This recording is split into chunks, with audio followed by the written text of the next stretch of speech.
time it was. We got out to Queens, but I called it and they said, they'll be there in like 20 minutes or something like that. And I looked at the traffic, and like Queens Boulevard was at a dead stop.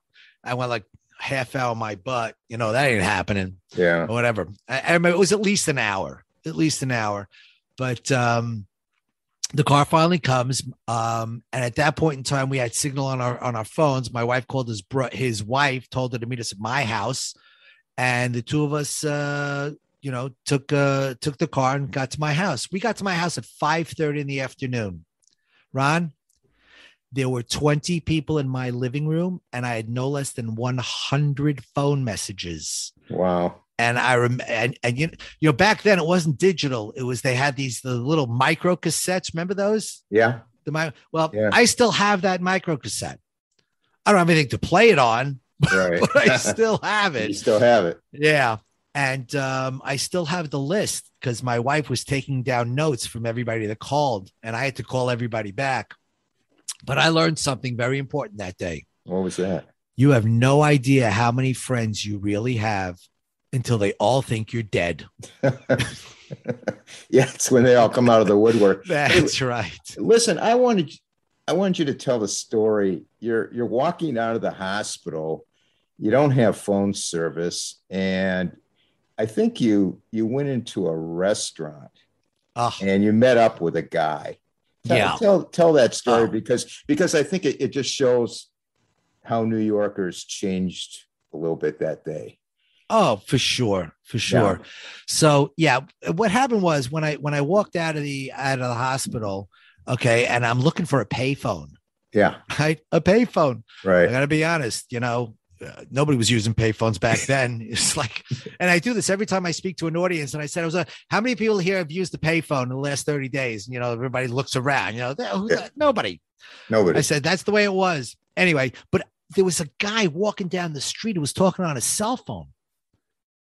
And I'll never forget. I was thinking to myself, when this is all over, I'm going to find out who his carrier is, and I'm going to switch to them. Because he was the only guy I knew had service. I ran over to the guy and I said, "Excuse me, can I use your phone? It's an emergency."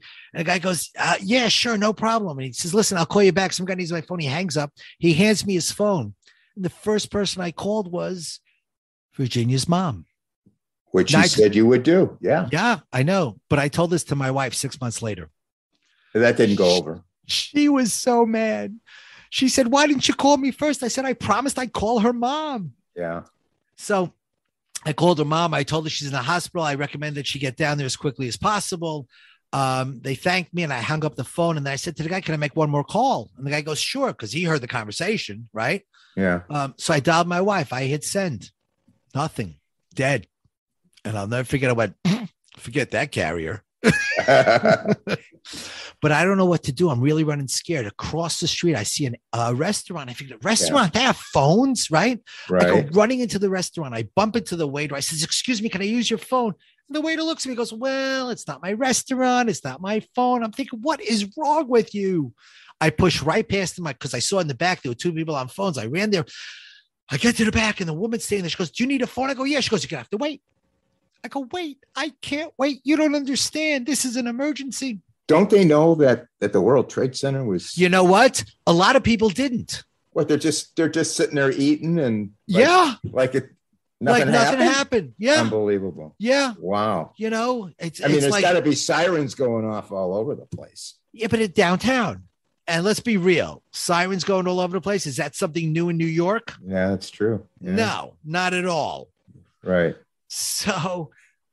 There were two guys sitting there and eating breakfast or lunch. I don't even know because I have no idea what time it is. Yeah.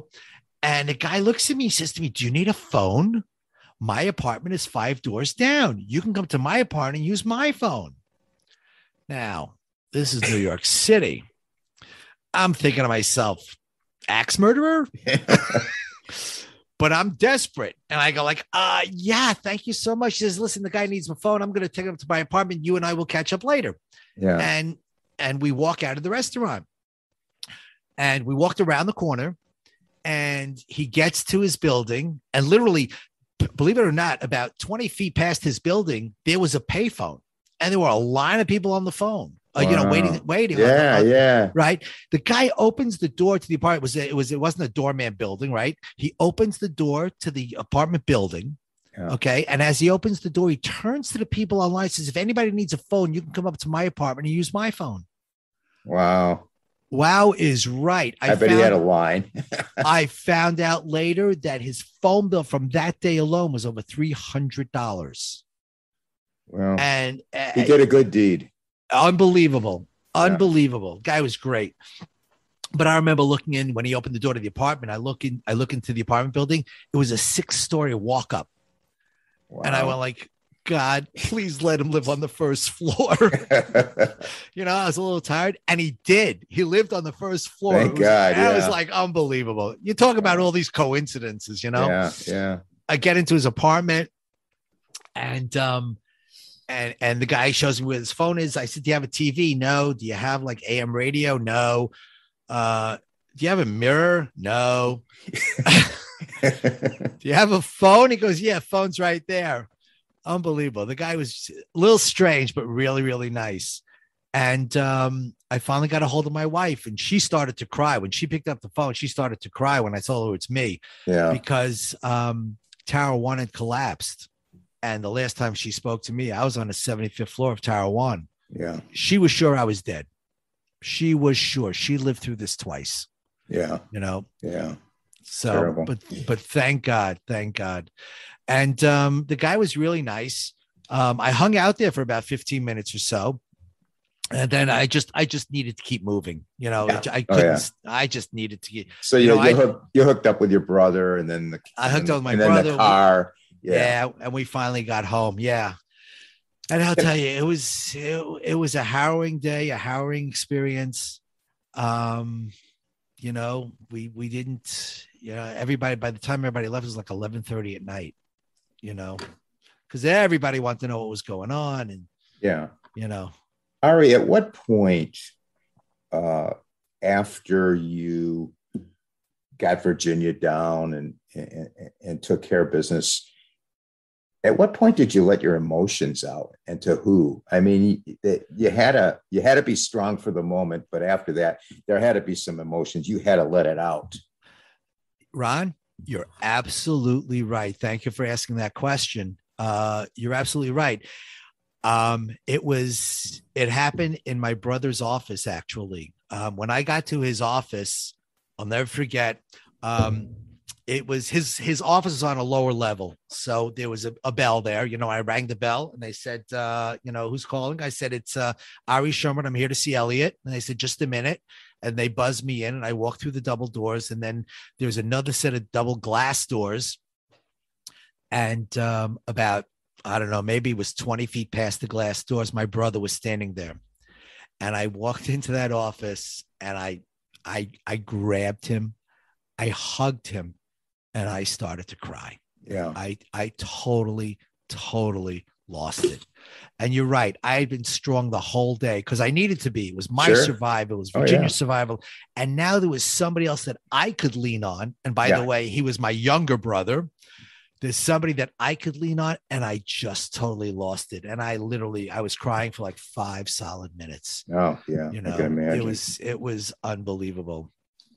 Ari, what is your thought process as to why you were spared? You walked out of there without a scratch.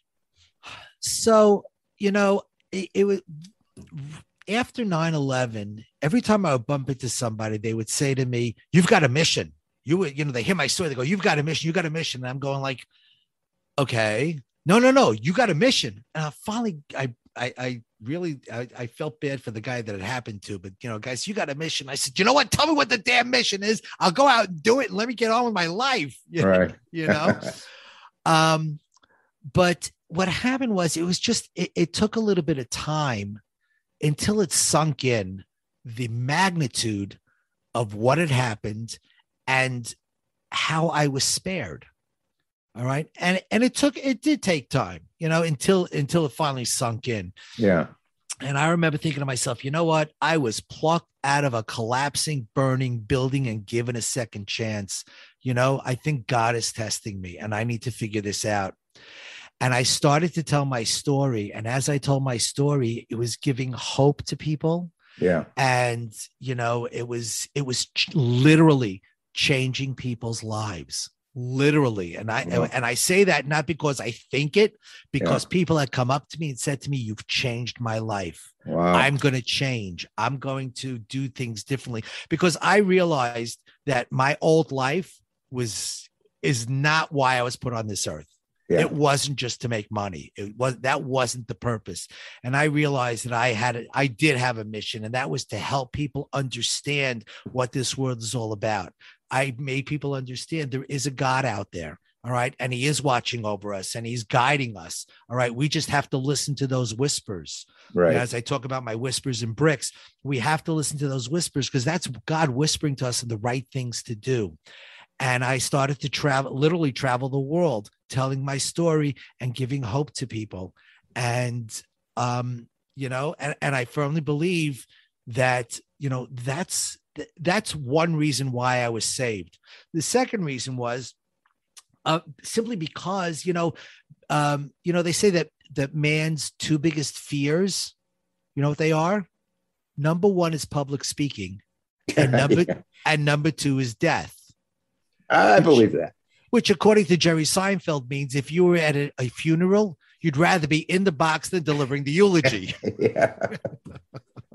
It's a good one. So, but that was one thing. I never had a fear of public speaking. I can get up in front of an audience of 1,000 people and give my talk, no fear. So, and that was, I feel it was a gift. That is a gift that God gave me, and I needed to do the right thing with it.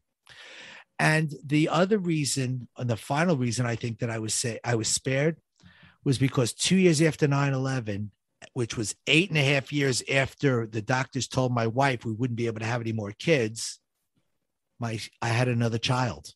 Wow. All right. My son Yoni was born. And I think that soul needed to come down. And, God was just waiting for this. And so that's my firm belief. So I always say, I'm not sure exactly what he's going to do in his life, but it's going to be something special. Yeah, I can imagine he will be special. Did you receive any counseling after the traumatic event? And if not, what do you attribute your inner strength to? So I did not seek help. I had, this is too funny. Every time I would bump into somebody, they would say, you should really talk to somebody. Yeah. I go, okay. You should really talk to somebody. Okay. You should really talk to somebody. I finally got, the last poor guy that said that to me is, you should really talk to somebody. I said, I'm talking to you. But I didn't seek counseling. But you know what? Because I have a tremendously wonderful family.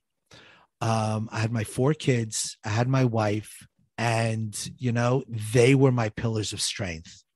I will never forget, Ron. I got to tell you this story. It was a month later. It was the end of October, and Cantor Fitzgerald was having a memorial service in Central Park. And my wife says to me, take the girls with you. My girls were 13 and 15 at the time. And I said, what do I need to take the girls with me for? Just for support. I go, I don't need support. I'm fine. Ari, please just take the girls. And then my 2 girls go, Daddy, come on, we want to go. Let me break away for a moment from this incredible journey from danger that we are listening to on that fateful day in September 2001. Author Maria Balistreri has written her memoir of resilience through faith, family, and friends that chronicles her journey going through a breast cancer diagnosis and her survival. This inspirational memoir gives the reader a detailed view of the author's life pre- and post-diagnosis of breast cancer, written from a woman's perspective. All stages of her battle with breast cancer are covered. The reader is transformed into the moments she experiences. The author's experiences are conveyed in a genuine and authentic way, which evokes emotion and elicits feelings in the reader which parallel the writer's feelings. A few poems are dispersed throughout the text which allow the writer to express herself in a creative and wonderful way. As the author's former life disappears, she learns to live what other survivors call the new normal. She begins a new unique hobby, and her friendships grow exponentially. It is not just a hobby, but a floating support group which she relies on to this day. The reader learns many new things reading this memoir about the author's journey and issues regarding breast cancer.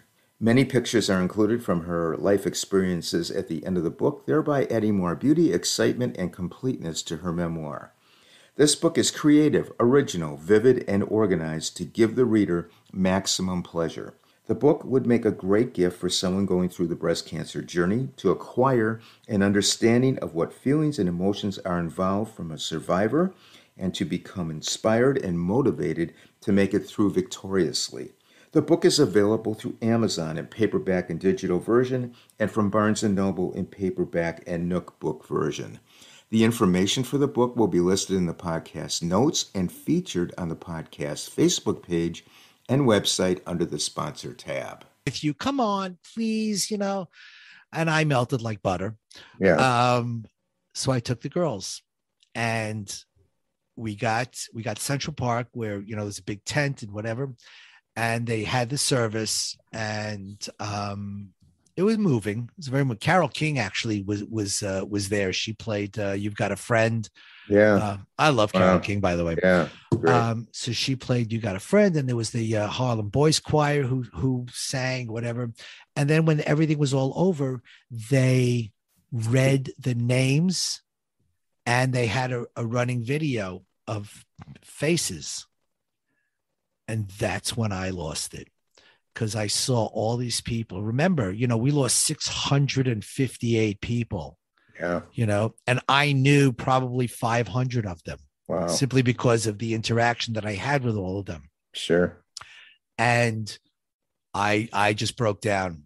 I totally broke down. My girls hugged me and, they were my pillars of strength. And thank God they were there. 100%. When I came home, I said to my wife, thank you so much for insisting that I take the girls, because it really helped me so much. I really needed it. So, I mean, that's how I think that's what helped me survive, the ordeal. Ari, tell us what happened to Virginia. Do you stay in contact with her? Oh, good question. Virginia and I have become very good friends. Yeah, I bet. Yeah. We do stay in touch. She was living in New Jersey. She moved out to Florida. She lost her dad. Her mom is still alive. Her mom, I think, is in her 90s. And she's still alive. And she's very vibrant. And she's in a assisted living place. And every time Virginia comes up to New York, we get together coffee, we get together for lunch, dinner, whatever, we schmooze, and, we keep up and we catch up. So, it turned into a very, very meaningful friendship. Oh, yeah. How did the event change your life, and what length of time did it take to absorb the enormity of what happened? And what things changed, such as your personality, your spirituality, your career, how you viewed your career and family and things like that? So my life obviously did change. I mean, you don't go through that type of experience and not expect to change. Although, Ron, I will tell you that there are people out there that do go through life-changing experiences, and the change lasts for 3 days and they go back to being who they were. Yeah. When this happened to me, as I tell people, I was the same guy on Wednesday that I was on Tuesday. Nothing for me had changed. It did take time. It took about 6 or 8 months until my change fully happened. And some of the important changes that I like to talk about is, number one was, I decided that, I was not going to curse anymore. I wasn't going to swear. And, working on Wall Street, man, that is not an easy thing to do. I can imagine. These guys are worse than drunken sailors, let me tell you. But I said, I am not going to swear. I didn't think it was a proper thing to do. I didn't think it was a nice thing to do. All right. And I wanted to be a nicer, to quote a phrase from George W. Bush, a kinder and gentler nation. Well, I wanted to be a kinder and gentler Ari Schonbrun.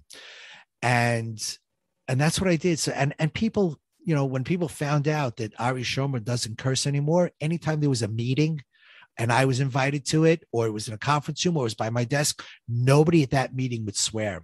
Because a lot of respect. They had a lot of respect for you. Yes. So you see, because I made a decision, yeah, look at the effect it had on other people around me. All right. Yeah, and that's what I realized. Okay. I can change people.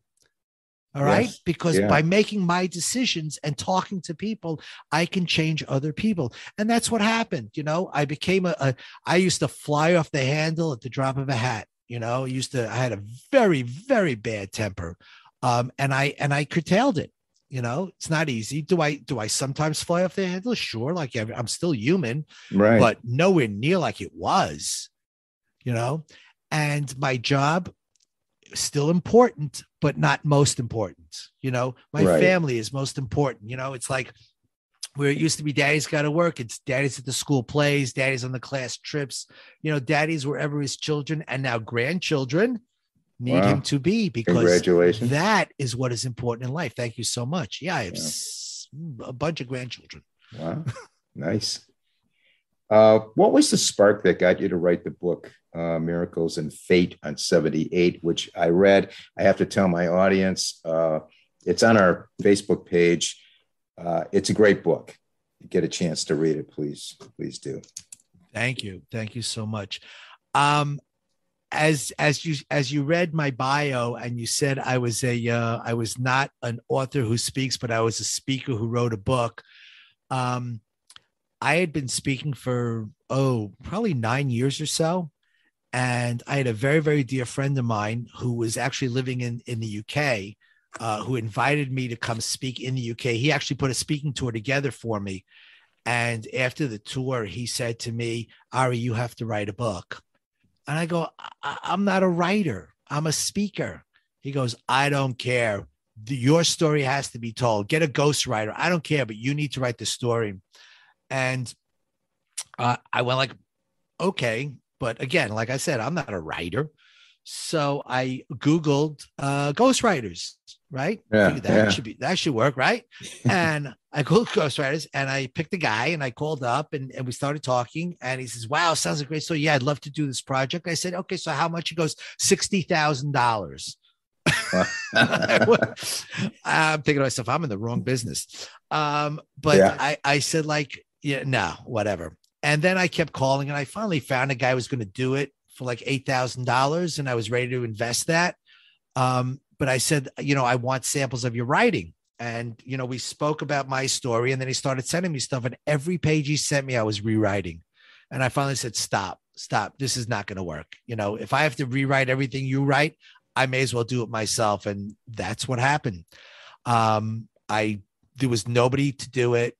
And I just did it myself. I did have a cousin. I had a relative who was going to do it, but then she was getting divorced and she had 2 kids.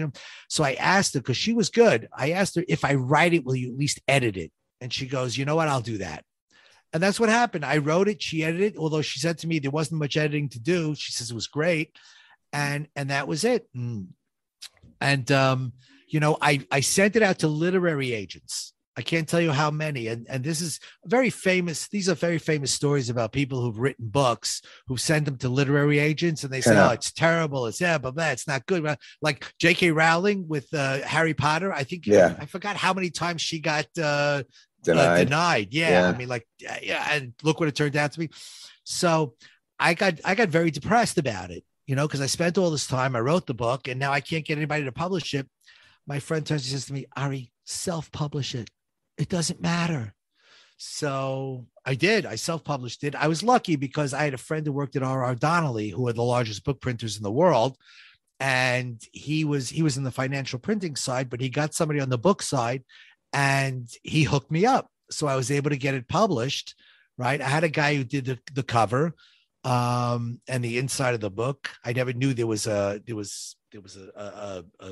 genius towards designing the inside of a book. I never realized that, but there is. And so we had it, we designed it, sent it over. They said, how many copies do you want? I said, I don't know, 2,500. And the next thing I know, there is a tractor trailer backing up to my garage with pallets of books. And I'm going like, what did I just do? Yeah. How much is this going to cost? Oh, God, man. But like, what am I going to do with all these books? Anyway, I actually sold out my first printing, did a second printing, and I'm almost sold out of my second printing now. Wow. So people, it's available on from my website. It's available on Amazon. And I do when I go speak, I sell from the back of the room, so I have different outlets and a couple of stores here. A couple of local bookstores in my neighborhood have it as well. Quick question. Do you have any triggers regarding the attack? Has anything set you up? And have you actually been back to the site? I know a lot of people never went back to the site. So triggers, loud noises. Mm-hmm. Loud noises scare the hell out of me. Yeah. It's just somebody said to me once, you realize you're suffering from PTSD. I went like, I am not. They go, no, you are. And I went like, oh, okay, fine. I think the whole thing's a crock. But really, I get very, very scared when I hear loud noises. You drop a book on a floor or, something crashes it just scares the heck out of me. So that's, that was that. What was the other question? Sorry, I forgot. The other question. No, that was, have you been back to the site? Oh, right. Back to the site. The answer is yes. I was back at the site not long after it happened. There was one night I was with friends and we went there just to kind of see what was going on. I was there and I couldn't stay. I had to leave. Okay. I went down when they finished the museum. Yeah. We went down there to see the museum, but it's not an easy thing for me. I actually recently for the 20th anniversary, I was down there, not on the 11th because the 11th was a Saturday. I think it was I was down there on a Thursday before 9/11. And because somebody wanted to do LinkedIn wanted to do an interview with me, which they put out. The LinkedIn company put it out there, but it's hard. It's hard for me. If you go to the pools and you go to the North Tower pool, and you know how big it is. I mean, if you've been there, you know how big it is. Yeah. Right. So 2 full sides of the North Pool are all Cantor Fitzgerald employees. Yeah, it's got to be tough. All right. Absolutely. So literally 25% are Cantor employees. Yeah. It's just, and I go, and then I start looking at the names and then I get, I can understand. Yeah. So Ari, you leave the corporate world. You're doing speaking, you're doing podcasting, life coaching. Tell us about your podcast, Whispers and Bricks, and how did you come upon that name? So I'm going to be honest with you. A podcast never entered my mind. I didn't even know what a podcast was. Serious. What happened was I have a friend. Well, she became a very, very dear friend, Rebecca Gregory. Rebecca actually was a victim of the Boston Marathon bombing, and she lost her leg in the marathon bombing. Yeah. And she turned into a speaker, and we shared a stage a few years ago at the Breakers, actually in Florida. I forgot what the event was. I don't remember what the event was, but it was a great event. And we each spoke there, and that's when I got to meet her. We switched book. We traded books because she also has a book. And about a year after that, or 2 years after that, she calls me up and she says, "Hey, I'm doing this podcast. Would you mind being a guest?" I go like, Sure. What do I have to do? She goes, she goes, no, we'll do it on Zoom. I'll call you, and just, and exactly. She explained to me how it works. And I went, sure. And right after the interview, she said to me, Ari, you should do your own podcast because you got such a great story, whatever. And I go like, I don't know the first thing about it. She goes, I'll hook you up with somebody. And she did. She hooked me up with somebody who helped me. And I built my podcast. Now, why is it called Whispers and Bricks? If and when you read my book, you'll see at the end, there's a story about a young executive who's climbing the ladder of success. And he's going through a neighborhood, he goes out and buys himself a brand new Jaguar and he's driving through the neighborhood. Maybe he's going a little too fast. Some kids are darting in and out. And all of a sudden he goes wham, and his car gets hit by a brick, and he pulls back and he jumps out of the car, he grabs this kid who threw the brick, and he says, "Why did you do that? You know what that's going to cost me to fix?" And look, he goes, "Please, mister, please. I didn't know what to do. You see, my older brother fell out of his wheelchair and I couldn't lift him up." And he looks at me, he says, "Where's your brother?" And he brings him down to the end of the block. And sure enough, there's a little boy in the gutter with an overturned wheelchair.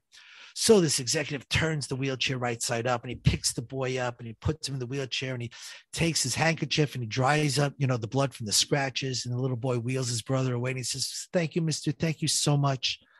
And he starts walking back to his car and he sees the dent and he vows never, ever to fix it because he never wants to forget what happened that day.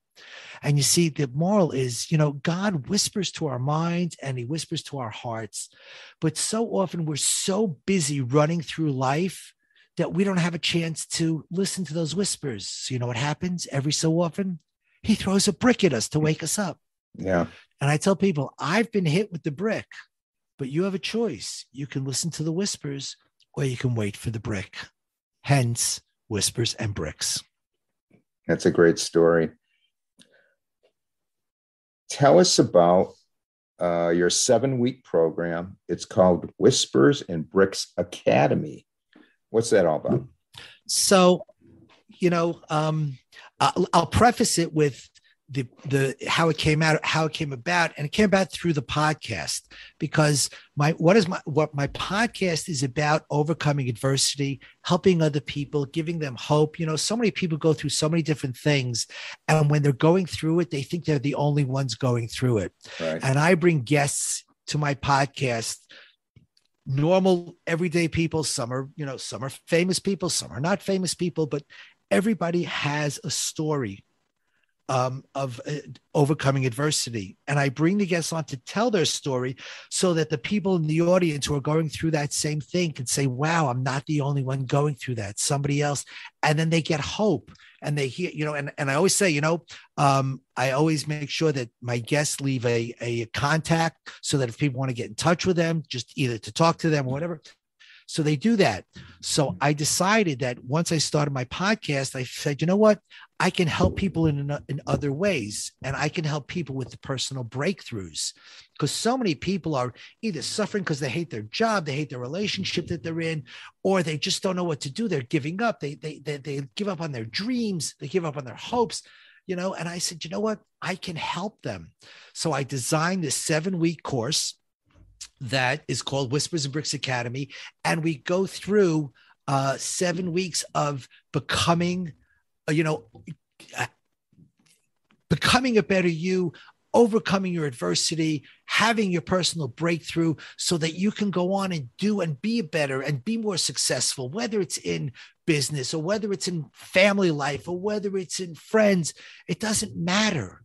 It just doesn't matter. Whatever the issue is, usually it all boils down to one or two different things, and you just have to drill down to figure out what it is. Yeah. Right. And that's what we do in my 7-week program.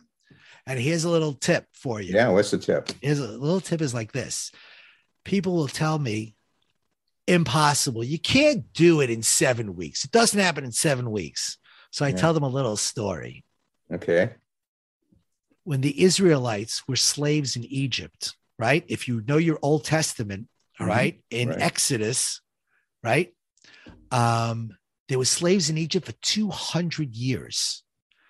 And they finally get out, right? Now, you're talking about a guy who's been a slave basically his whole life, because they were, and their parents were slaves, their grandparents were slaves, right? So they have a slave mentality, right? Right. A week later, God splits the Red Sea for them. They go through the Red Sea. They get picked up on a little bit of a higher level than when they got out. Okay. 6 weeks later, they are standing at Mount Sinai and they're getting the 10 commandments. They are now on the highest level ever attained by man. How long did it take? 49 days, 7 weeks. So if you don't think you can change, I can help you change in 7 weeks. They went from the lowest of the low to the highest of the high in 7 weeks. Trust me, we can do it. That's a great story. What is your common message to our audience, especially to those struggling to overcome their challenges and adversities? Understand something. A, you are not the only one going through it. There are others that are going through it. And if you need help figuring it out, call me, email me, text me. I will help you figure it out. What do you need to do? Number one, you need to have self-confidence. Most of the issues that people have are because they lack self-confidence. They put on weight. They lack self-confidence. They don't think they can do it. They don't think they can get the next promotion because they lack self-confidence. That is one of the biggest challenges that people have, the lack of self-confidence. Once you can get your self-confidence up, you would be surprised at what you can accomplish. All right. The other thing is, understand, it's not how many times you fall. It's how many times you get up. If you fell 7 times, make sure you get up that 8th time. Always get up. Okay. Right. And I'm a man of faith. Okay. I have a firm belief in God. All right. Trust me when I tell you, God is out there. He is watching over you. He loves you. He created man. God created man in his own image. If you know your Old Testament, God created man in his own image. Why do you think he created man? Just to beat the heck out of him? No, he loves us. He loves his children. We are his children. He loves his children. He would never do anything to hurt you. So if you're suffering, whatever it is, understand that at the end of the day, it will be for your benefit. You may not see it today and you may not see it tomorrow, but I guarantee you down the road, all of a sudden you will see a huge benefit. You're going to go, oh, now I understand why I had to go through the things I went through. Yeah. Wise words. Ari, what excites you most going forward?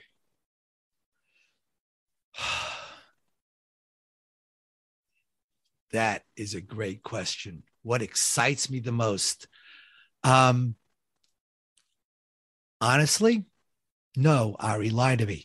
Honestly, what excites me the most is speaking to people, speaking to audiences. When I get up on that stage, I'm telling you, the adrenaline that's running through is unbelievable.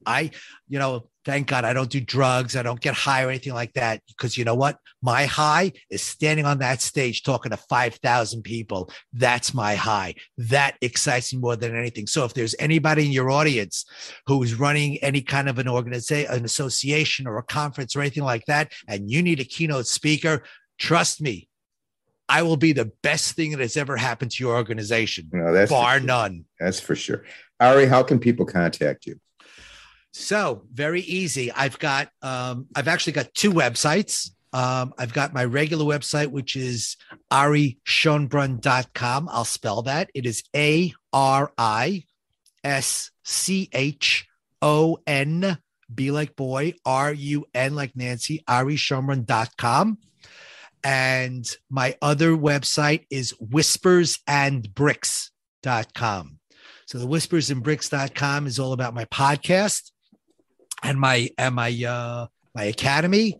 And the other one is all about my regular website is about my story and, where you can buy my book and get, different things that, about me.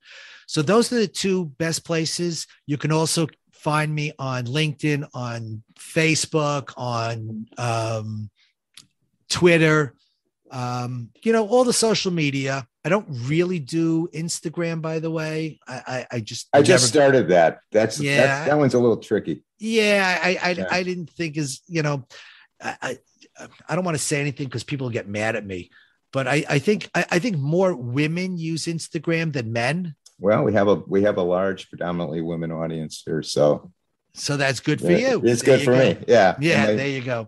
Who knows? Yeah. So that's it basically. And you can reach me. My email address is ari@arishonbrun.com. Oh, okay, good. All right. Listen, I am going to list those links in the podcast notes.